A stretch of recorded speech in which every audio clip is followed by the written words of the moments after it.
මල් සෙවනේ හැම කෙනාගේ කවි රසයට දෝන ඉසබෙලාය නමින් දුවක් උපන්නා.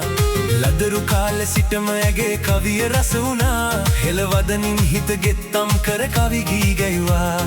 රුහුණු බිමේ ගැමි සුවඳින් නම පැතිරෙන්නා. ගජමන් නෝනා කියමින් කිරුලක් දුන්නා.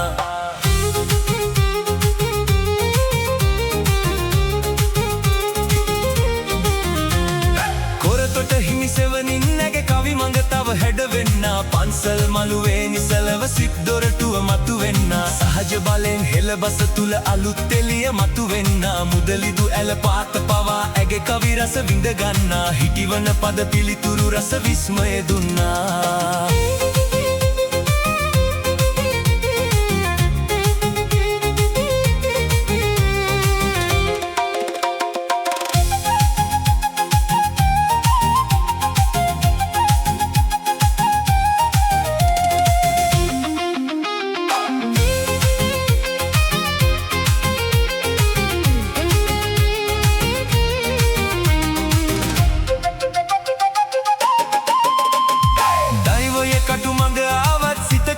නොබි දෙන්නා දරුවන් උදෙසා මව් හද තුල දුක් ගිනි දැල්වෙන්නා. කවිලිපියෙන් ඩොයිලි වෙතට තම අවනඩුවක් යවුවා. නෝනාගම මතක අතර ඇගේ නාමය පවතින්නේ. සිනාරසත් දුක්කරුතත් එකම පදේ සැඟවෙන්නේ. ගැහැණු නුවණ හෙළ කවියේ ඉතිහාසෙට ලියවෙන්නේ.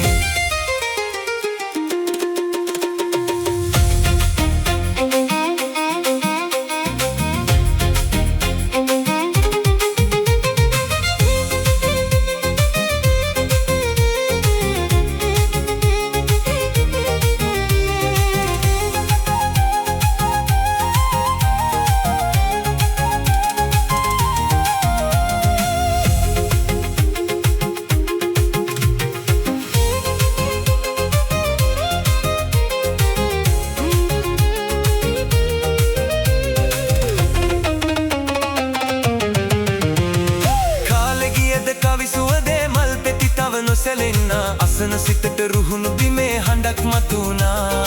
මාතර රැජිනිය විලසින් හෙළ කවියට රැව් දෙන්නා. ගජමන් නෝනා නාමය ජනහද රැඳුනා.